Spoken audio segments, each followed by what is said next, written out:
નમસ્કાર. સુરેન્દ્રનગરમાં ખનીજ ચોરી મુદ્દે રાજકીય ગરમાવો વધ્યો. પૂર્વ ધારાસભ્ય ઋત્વિક મકવાણાએ તંત્ર પર ગંભીર આક્ષેપો કરતા ગેરકાયદેસર ખોદકામમાં હપ્તા લેવાતા હોવાનો દાવો કર્યો.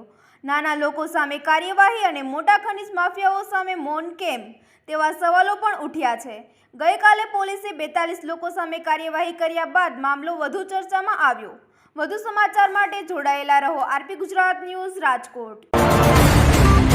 અરે એમાં આક્ષેપની કોઈ વાત જ નથી. સીધું અને સાદું લોજિક છે. સાયલાની અંદર કોરી ઉદ્યોગ ચાલે છે, આટલો મોટો નેશનલ હાઈવે બન્યો છે, એની અંદર કેટલી કપચી વપરાય છે, કેટલી માટી વપરાય છે અને કેટલી રોયલ્ટી ભરાય છે. તમે હિસાબ માંડીને જોઈ લો એટલે ખબર પડે કે સૌથી મોટા ખનીજ માફિયા કે ખનીજ ચોરો કોણ છે. આવડું મોટું એરપોર્ટ બન્યું છે, એની અંદર રનવે બન્યો છે, આટલું મોટું કન્સ્ટ્રક્શન થયું છે, આટલા મોટા રોડ બન્યા છે, કેટલી કપચીની રોયલ્ટી ભરાણી છે, ત્યાંથી જ ખોદાઈને ત્યાંથી જ ચોરી કરીને ત્યાં જ વપરાણી છે.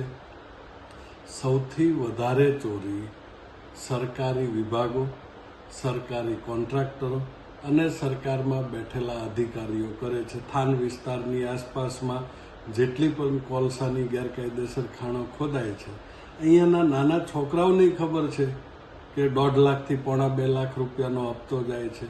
તો ખનીજ માફિયા તો એ લોકો છે.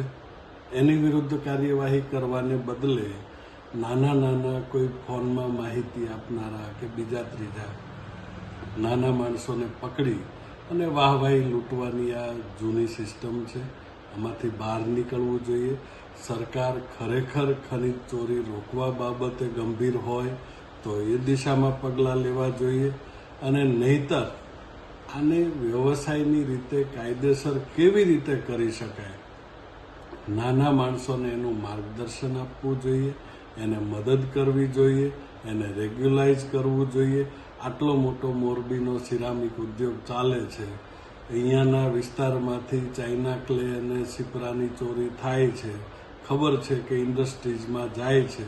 શા માટે લીગલાઇઝ નથી કરતા? એને લીગલાઇઝ નથી કરતા એટલા માટે કે દર ચૂંટણીએ આવીને ક્યારેક મકવાણાને બદલી દઈશું, ક્યારેક બારોટને બદલી દઈશું, અધિકારીઓની બદલી કરવાના નામે તમારે મત જોતા છે, એમની જ પાસેથી દબાવીને હપ્તા જોતા છે, એમની જ પાસેથી દબાવીને તમારે સત્તા જોઈએ છે.